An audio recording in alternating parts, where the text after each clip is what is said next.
Trucker Dump for March 18th, 2010, episode 39, When Planners Don't. Welcome to Trucker Dump, where you'll get one driver's insights and sometimes humorous views of truck driving and the trucking industry, and pretty much anything else he feels like dumping on you.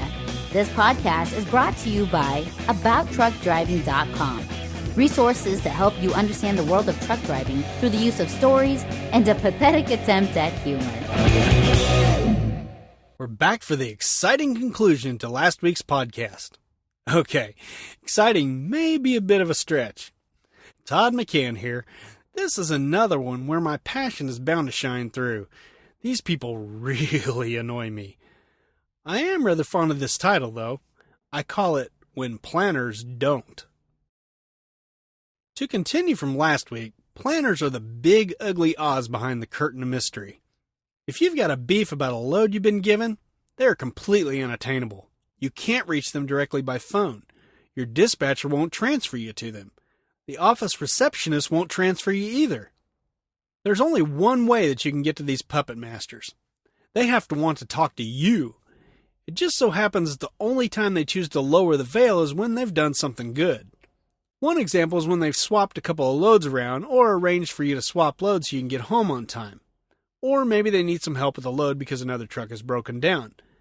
Basically, in order for them to want to talk to the lowly driver, they either have to be really pleased with themselves or in a tight pinch where some strategic groveling is needed.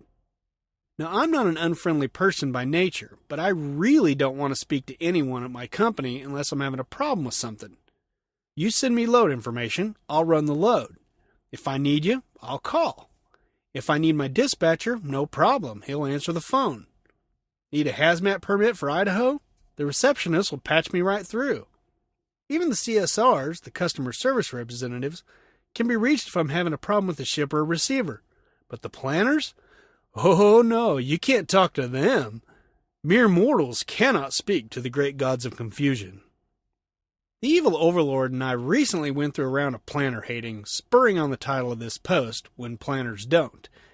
As those of you who follow me on Twitter know, that's at Todd McCann, 2 Ds, 2 Cs, and 2 Ns, we recently got a brand new truck. It had 8.7 miles on it when we got it. Unfortunately, new trucks require some things to be reinstalled. I wasn't about to tap into the wiring harness to hook up my CB, and the company policy was that our inverter, to convert DC power to AC, had to be installed by a company shop. By the time we got to the yard to pick up the new truck, the shop was getting ready to close for the night. Also, our brand new satellite system wasn't working. There's a good start for you. When planners don't, example number 1 is on the way. Instead of letting us sit overnight to get our stuff installed, the planners, through our dispatcher of course, told us to deliver the load we were under the next morning, and they'd route us back through the yard to get our stuff put in. Knowing planners as we do, we argued, but our dispatcher was only following orders.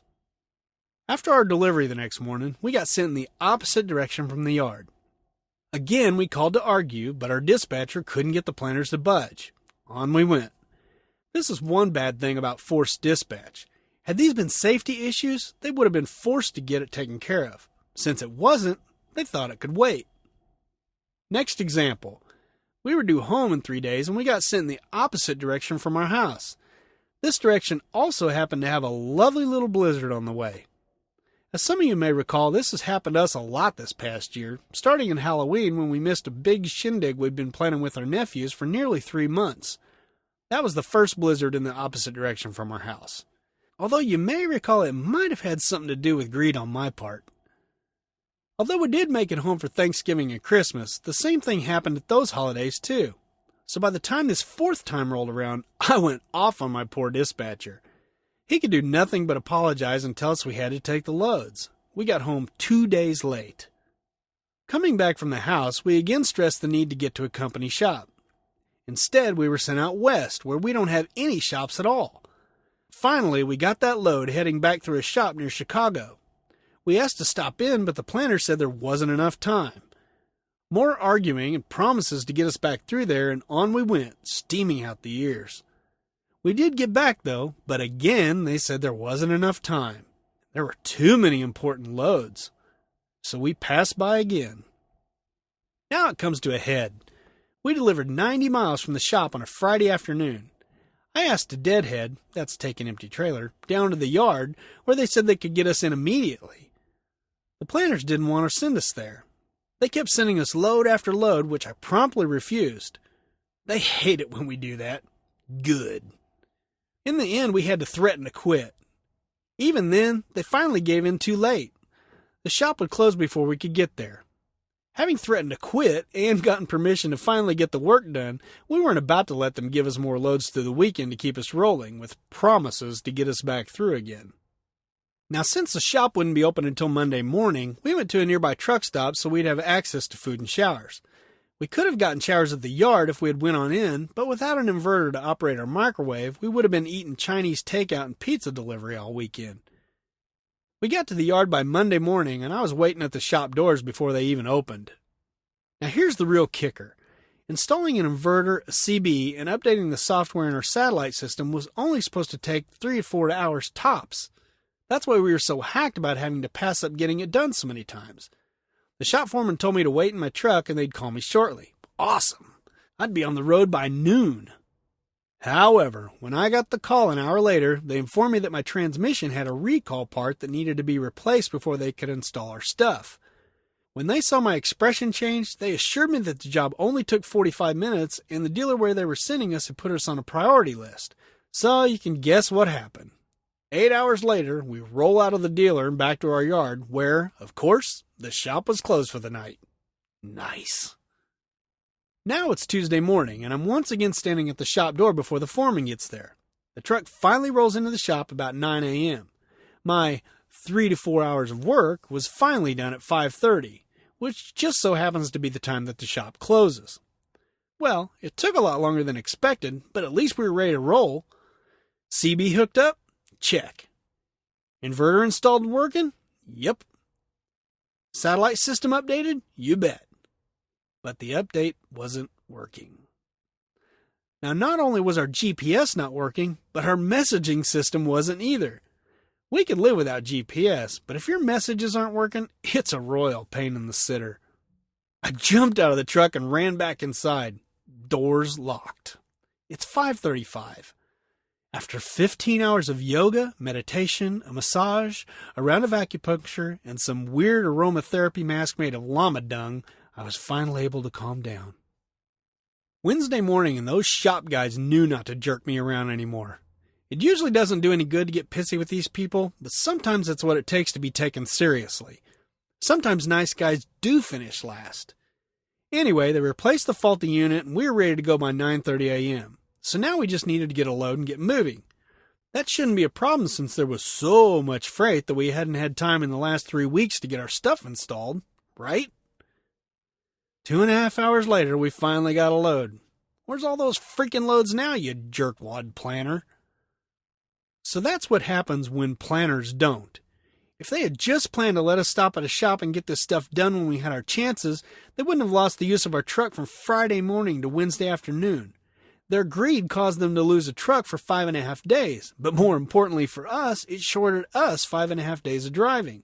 That paycheck sucked worse than a vacuum cleaner convention. I apologize for the 1,400 plus word rant, but it had to be done. I'm pretty sure my dispatcher was getting tired of hearing it, and I know the evil overlord and I are tired of hearing each other whine about it. That leaves whatever sucker has bothered to listen to this. I promise I'll have a more upbeat post next time around. Maybe something great will happen soon. Personally, I'm praying for a chance to leave a planner with a few less teeth to brush. Anyone have their address?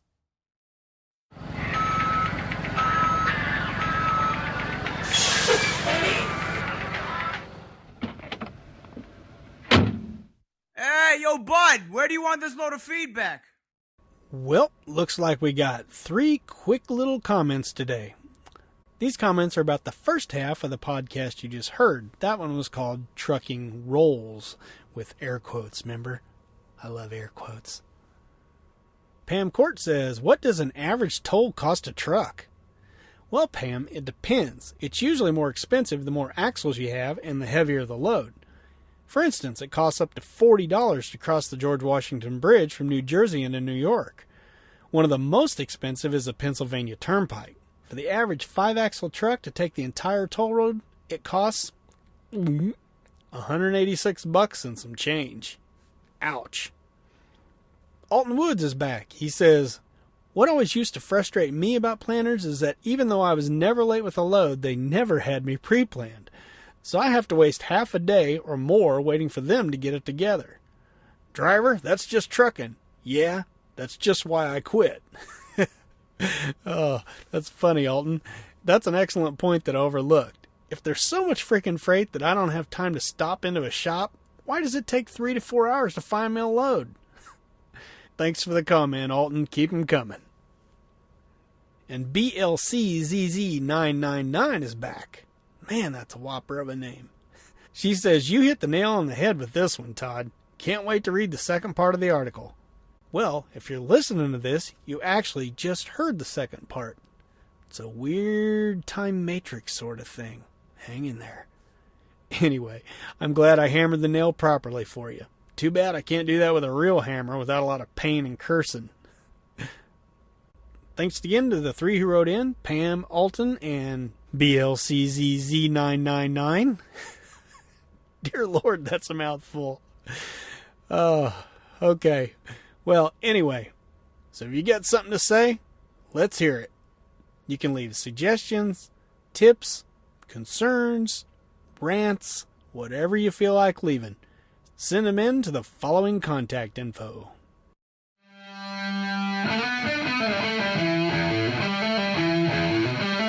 Yeah, like I've got a violent bone in my body. So how about you? Had any run-ins with planners? Of course you haven't. They don't talk to drivers, you silly goose. Didn't I make that clear? Okay, but do you have any questions or comments? Hop on over to abouttruckdriving.com, type planners into the search bar, and leave your thoughts. You can also reach me at the appropriate email known as truckerdump@gmail.com. You should also check out my Twitter feed at twitter.com/ToddMcCann. That's 2 D's, 2 C's, and 2 N's. Last but certainly not least, if you're liking what you've been hearing, please pass the word along. Much appreciated. And as always, thanks for listening. So until next time, drive safe and stay out of my way.